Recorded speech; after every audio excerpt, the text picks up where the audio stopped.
Hey guys, अब हम समझेंगे DIC, डिसअमाइनेटेड इंट्रावैस्कुलर कोगुलेशन। हम हेमाटोलॉजी में प्लेटलेट डिसऑर्डर सीरीज में अब देखने वाले हैं डिसअमाइनेटेड इंट्रावैस्कुलर कोगुलेशन। ये डिसऑर्डर की बात हम पहले भी कर चुके हैं। याद आ रहा है कहाँ पर हमने DIC को या DIC हमने डिसअमाइनेटेड इंट्रावैस्कुलर कोगुलेशन को हमने मेंशन किया था। भी याद आया, माइक्रो एंजियोपेटिक हिमोलाइटिक एनीमिया, वो सही है। देखिए, माइक्रो एंजियोपेटिक हिमोलाइटिक एनीमिया में हमने देखा था आरबीसीज का ब्रेकडाउन हो रहा है क्योंकि यहाँ पे एक माइक्रोथ्रोम्बॉय बन रहे हैं। माइक्रोथ्रोम्बॉय कहाँ बन रहे हैं? स्मॉल ब्लड वेसल्स में। और माइक्रो एंजियोपेटिक हिमोलाइटिक एनीमिया का मोस्ट कॉमन कॉज था DIC, डिसमिनेटेड इंट्रावेस्कुलर कोगुलेशन। यहाँ मैंने इस लेक्चर में मेंशन करा था, जब हम DIC पाएंगे मैं आपको DIC डिटेल में समझाऊंगा। वहाँ हमने सिर्फ मेंशन करा था कि DIC is the most common cause of micro angiopathic haemolytic anaemia. अब हमें समझना है डिसमिनेटेड इंट्रावेस्कुलर कोगुलेशन को। There is a pathological activation of coagulation cascade occurs in this disorder. Pathological activation और फिजियोलॉजिकल एक्टिवेशन में क्या डिफरेंस है? Coagulation cascade start हो रहा है दो मेथड से, पैथोलॉजिकल एक्टिवेशन और फिजियोलॉजिकल। देखिए, हमने जब सेकेंडरी हीमोस्टेसिस देखा था, उसमें जो कोगुलेशन कैस्केड जब एक्टिवेट होता था वो फिजियोलॉजी कॉज था, फिजियोलॉजिकल एक्टिवेशन था। ब्लंट हो गया या किसी जगह पे नॉर्मल इंजरी हो गई, वो फिजियोलॉजिकल कॉज में आ गया था। But pathological activation means highly activated coagulation cascade. यहाँ पर कोगुलेशन कैस्केड जो हो लेवल में इंक्रीज होगा, वो फिजियोलॉजिकल एक्टिवेशन में नहीं देखने को मिलता है। थोड़ा सा डिटेल में और देखते हैं।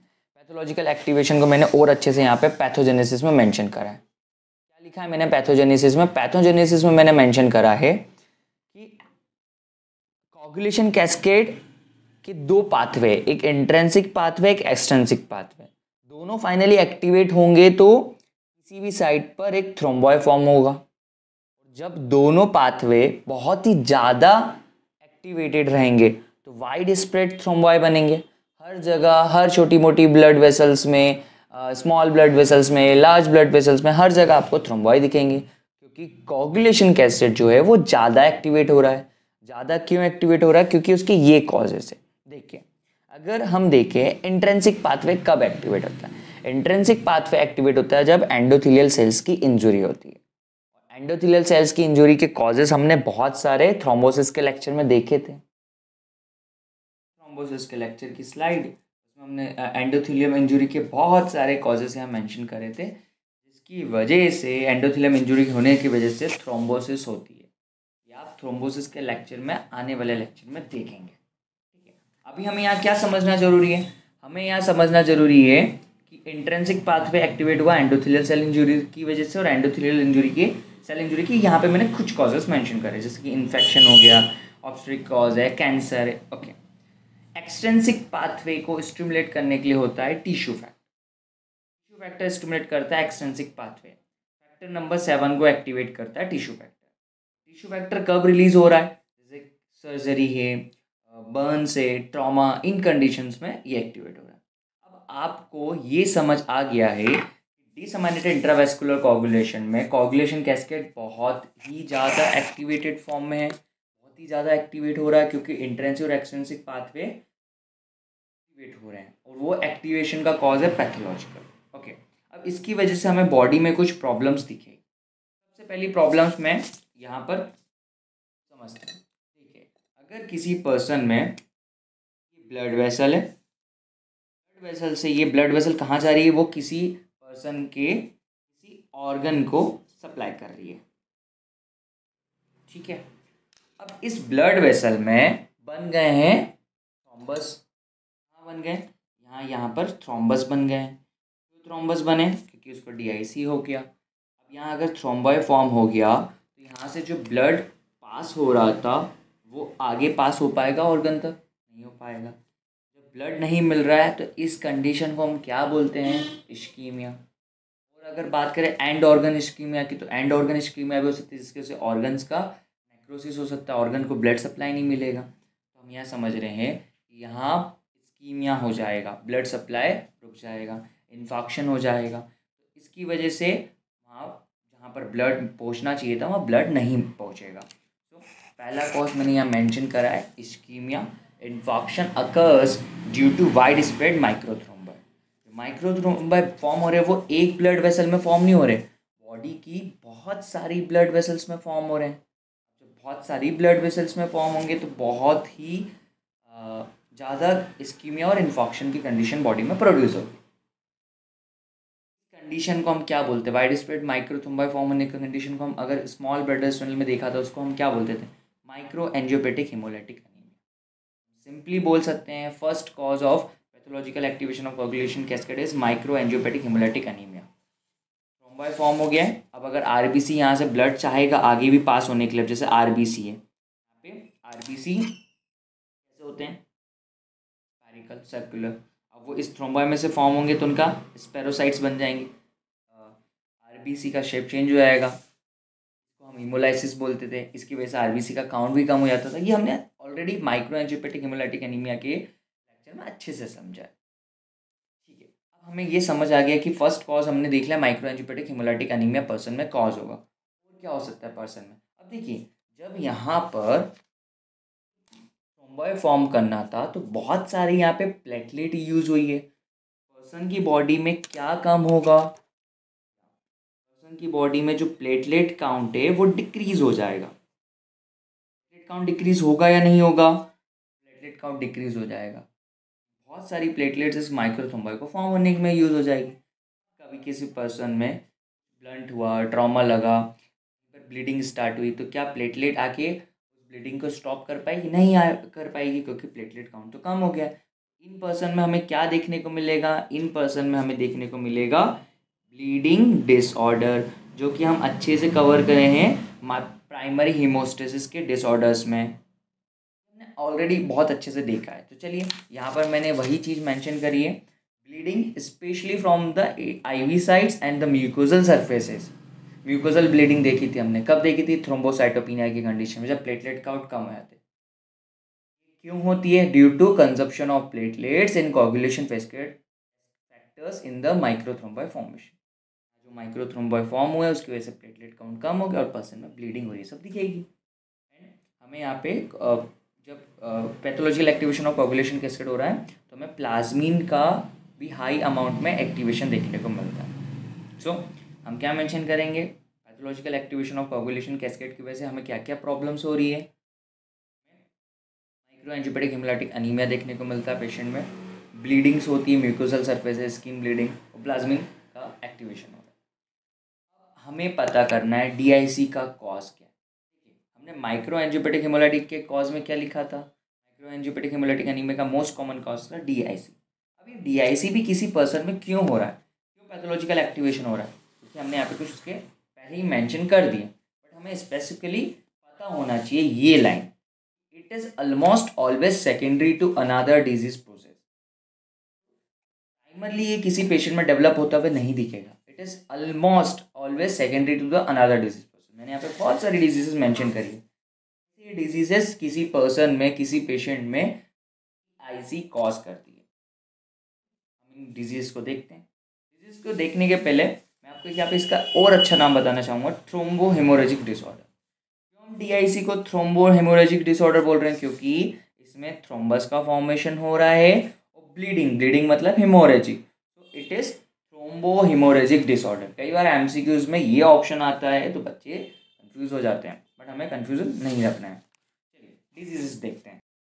ऑब्स्टेरिक कॉम्प्लिकेशन, ये प्रेग्नेंट फीमेल में देखने को मिलती है जब उस at the time of delivery, या तो पोस्टपार्टम कंडीशन हो गई, पोस्टपार्टम हेमरेज हो गया, एबॉर्शन हो गया, बहुत सारे कॉम्प्लिकेशन इसके रिलेटेड होते हैं।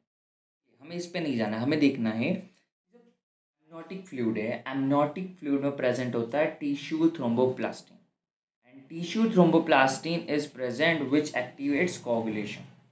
हमें पता है कि टिश्यू थ्रोम्बोप्लास्टिन का फंक्शन क्या है, वो कोagulation कैस्केड को एक्टिवेट करता है। तो इन फीमेल्स में जब एमनियोटिक फ्लूइड में प्रेजेंट टिश्यू थ्रोम्बोप्लास्टिन लीक होगा तो वो कोagulation को एक्टिवेट कर देगा। अगला कॉज देखते हैं सेप्सिस। सेप्सिस क्या होता है? सेप्सिस में हम देखेंगे कि एंडोथेलियल सेल्स का स्टिमुलेशन हो रहा है या इंजुरी हो रही है। कैसे स्टिमुलेशन हो रहा है? देखिए यहाँ पे दो मैंने कॉजेस मेंशन करे। एक है बैक्टीरिया। बैक्टीरियल से कैसे? बैक्टीरिया रिलीज करता है एंडोटॉक्सिन। कौन सा बैक्टीरिया रिलीज करता है एंडोटॉक्सिन? जैसे कि ई कोलाई है, एंड मेनिंजाइटिस है, ये रिलीज करते हैं एंडोटॉक्सिन।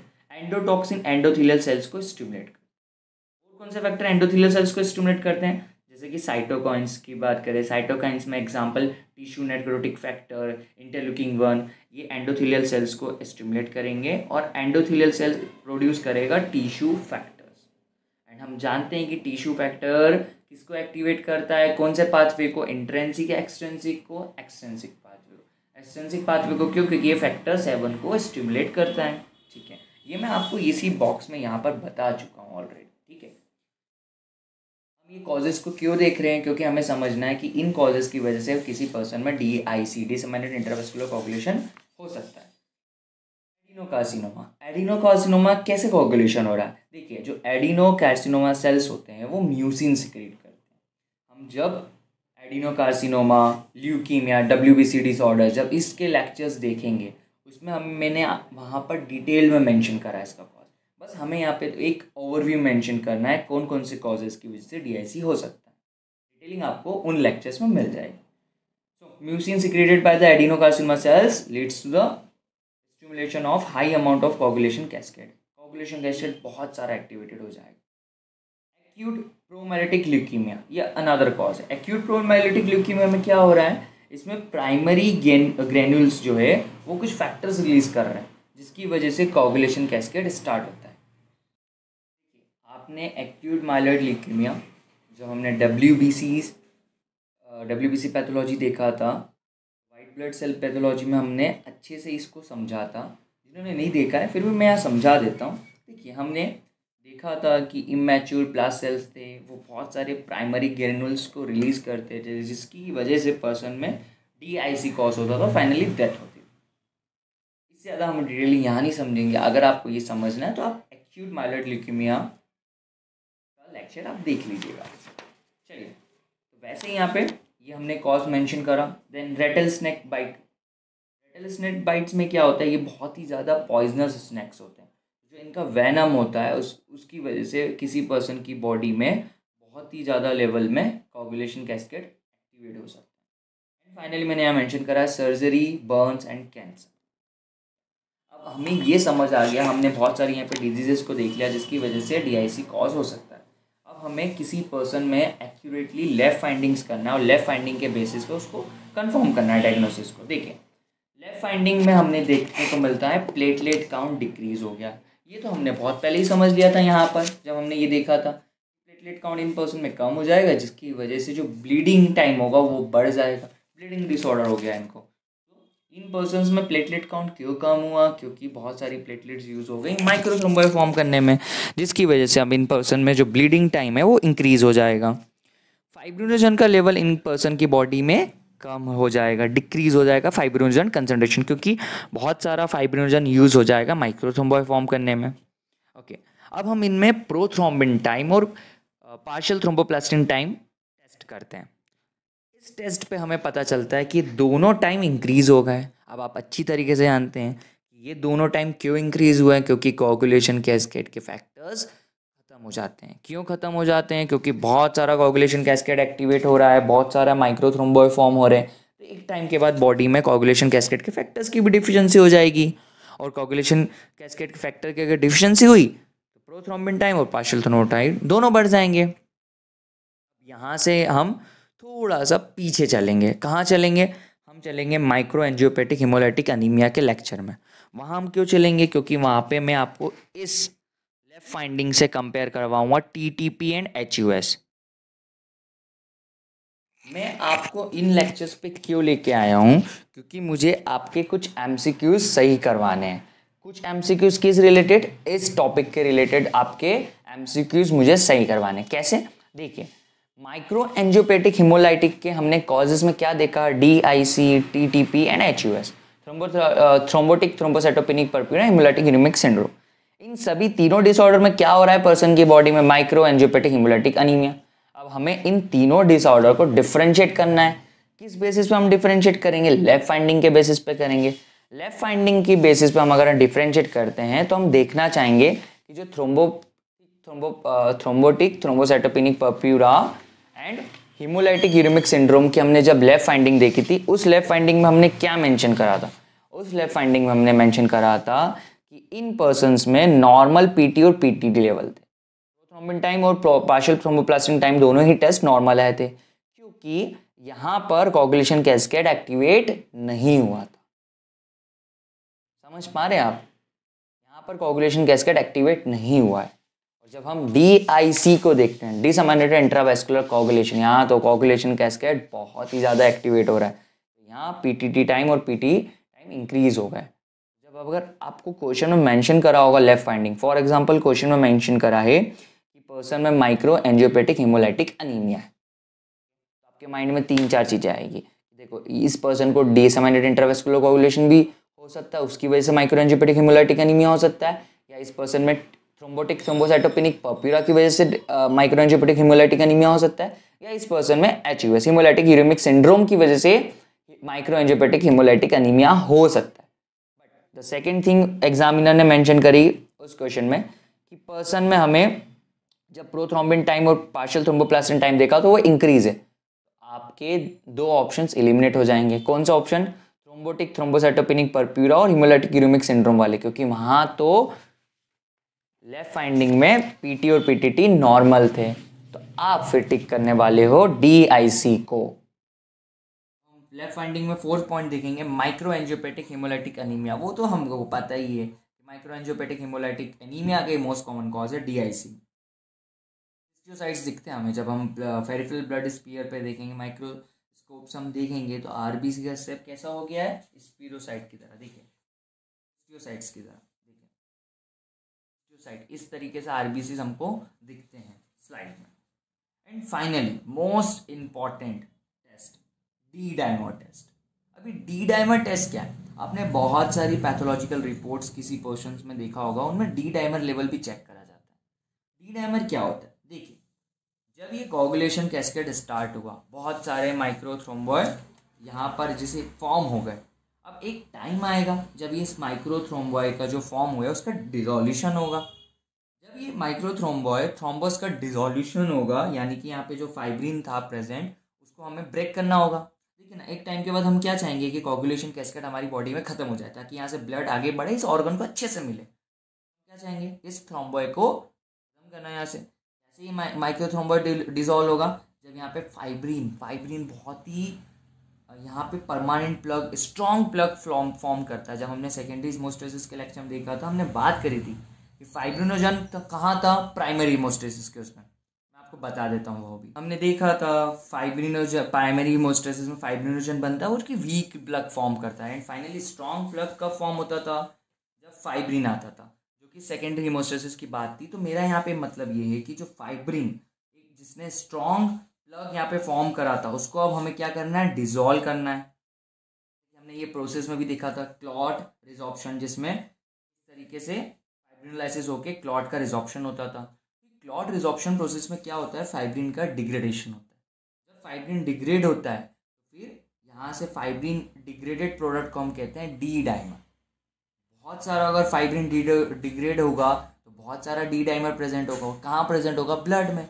तो हमें किसी पर्सन में DIC चेक करना है। DIC वाले पर्सन में बहुत सारा क्लॉट फॉर्मेशन होता है एंड उसके बाद क्लॉट का रिजॉर्प्शन होता है। तो क्लॉट का रिजॉर्प्शन होगा तो इन पर्सन्स की बॉडी में बहुत ही ज़्यादा लेवल में डी डाइमर होंगे। तो हम इजीली डी डाइमर टेस्ट से पता कर लेंगे पर्सन को माइक्रो एंजियोपेटिक हेमोलाइटिक एनीमिया हुआ है या नहीं हुआ है। तो देखिए, elevated fibrin split product, particularly D dimer, help us to diagnose DIC case. कैसे? Hence, elevated D dimer is the best screening test for DIC. Fibrin dissolve हो रहा है, D dimer इंक्रीज हो रहा है, बेस्ट स्क्रीनिंग टेस्ट होता है DIC के लिए। It is drive from the splitting of the cross linked fibrin, not fibrin. अभी समझाया कि फाइब्रिन का डिग्रेडेड प्रोडक्ट है डी डाइमर, नॉट फाइब्रिनोजन से। इससे कंफ्यूज मत हो ना, बहुत सारे MCQs में आपको ऐसे मिलेंगे, फाइब्रिनोजन भी ऑप्शन में होगा, बट फाइब्रिनोजन को टिक मत करना, क्योंकि D dimer is a degraded और split product of the fibrin. Clinical features मैंने यहाँ पे systemic wise clinical features mention करें। पेशेंट में ब्रेन से रिलेटेड प्रॉब्लम होगी, most commonly affected organ DIC में है वो ब्रेन है। क्या हो सकता है पर्सन में? कोमा हो सकता है, डिजीनेस हो सकता है। आप अच्छी तरीके से जानते हैं ब्रेन हमारा वाइटल ऑर्गन है। अगर ब्रेन में कंटिन्यूसली ब्लड नहीं जाएगा, जैसे कि हमने यहाँ में देखा था कि कहीं जगह ब्लड सप्लाई अफेक्ट होती क्योंकि माइक्रोथ्रोम्बॉय फॉर्म हो गए। अब अगर इसी ऑर्गन को अगर मैं ब्रेन लिखूँ यहाँ पे, अगर ब्रेन पे अगर ऑक्सीजन सप्लाई नहीं मिल रही है, क्यों नहीं मिल रही? क्योंकि ब्लड ही पास नहीं हो पा रहा है, क्योंकि यहाँ पे इन्फेक्शन हो गया है। इन्फेक्शन, इस्कीमिया हो जाएगा इस साइड पे, तो क्या ब्रेन वर्क कर पाएगा? नहीं कर पाएगा। पर्सन में हमें कोमा एंड डिजीनेस देखने को मिलेगी। सेकेंड वाइटल ऑर्गन की बात करें, हार्ट। हार्ट से रिलेटेड हमें कार्डियक आउटपुट पर्सन का डिक्रीज हो जाएगा, पर्सन में डिस्पनिया होगा। किडनी, किडनी में हमें एक्यूट ट्यूबुलर नेक्रोसिस इस पेशेंट में आउट होगी। लंग्स में हमें हाइपोक्सीमिया कॉज होता हुआ दिखेगा। एड्रिनल ग्लैंड में हमें बहुत सारे हिमोरेज दिखेंगे। ये है क्लिनिकल फीचर्स DIC के। तो हमने आज DIC को अच्छे से समझ लिया है। DIC में हमने देखा था it is an thrombo haemorrhagic disorder. Thrombo means thrombus form हो रहा है, हिमोरेजिक क्योंकि बहुत सारी ब्लीडिंग हो रही, प्लेटलेट्स खत्म हो गए। Thrombo haemorrhagic disorder. मैंने यहाँ पे गोल्डन लाइन मेंशन करी है। गोल्डन लाइन क्या है?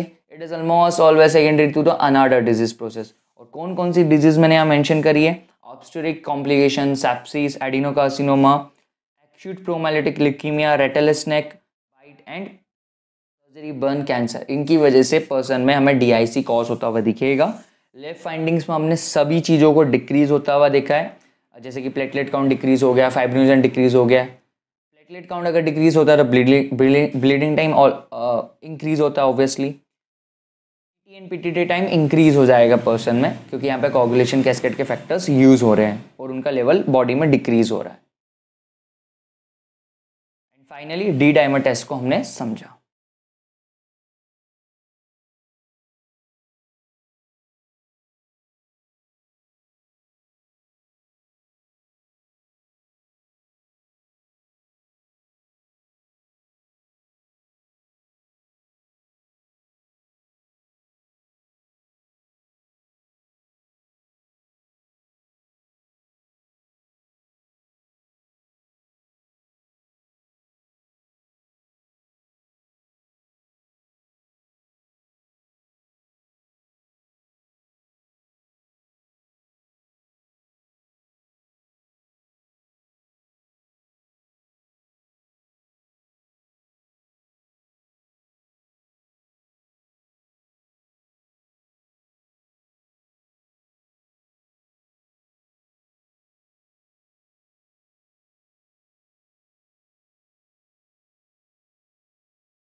क्वेश्चन सॉल्व करेंगे। हर क्वेश्चन को सॉल्व करने के पहले मैं आपसे एक्सपेक्ट करूँगा कि आप क्वेश्चन को रीड करिए, वीडियो को पॉज करिए एंड उसका आंसर कमेंट बॉक्स में मेंशन करिए, उसके बाद उसका एक्सप्लेनेशन देखिए। चलिए, द फॉलोइंग टेस्ट में बी एबनॉर्मल इन DIC एक्सेप्ट। 4 ऑप्शन है, उसमें से 3 ऑप्शन ऐसे हैं जो एबनॉर्मल होते हैं DIC में। तो हमने देखा था option A, B, C, prothrombin time, partial thromboplastin time और D डाइमर। ये तीनों का लेवल इंक्रीज हो जाता है, ये तीनों ही एबनॉर्मल रहते हैं DIC में, except D is clot solubility. Clot solubility test is the screen test for the factor 13 deficiency, जो कि हम DIC के केस में नहीं देखते। तो answer is D, option D, clot solubility.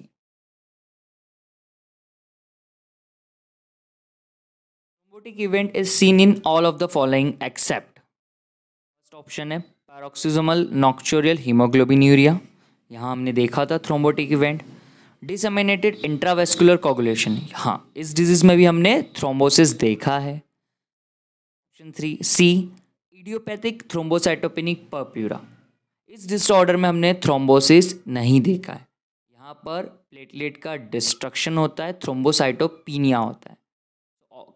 Correct option is C, but हम D ऑप्शन को भी देखेंगे। D ऑप्शन हमें दिया हेपेरिन इंड्यूस्ड थ्रोम्बोसाइटोपिनिया, इस कंडीशन में भी हमें थ्रोम्बोसिस दिखती है। So the correct option is C, idiopathic thrombocytopenic purpura. हमने इस डिसऑर्डर में antibodies against the platelet antigen form होती हुई दिखी थी, जिसकी वजह से प्लेटलेट का डिस्ट्रक्शन हो जाता था और थ्रोम्बोसाइटोपिनिया कॉज होता था। सो इस डिसऑर्डर में हमें थ्रोम्बोसिस नहीं दिखता है, इसलिए ऑप्शन सी इज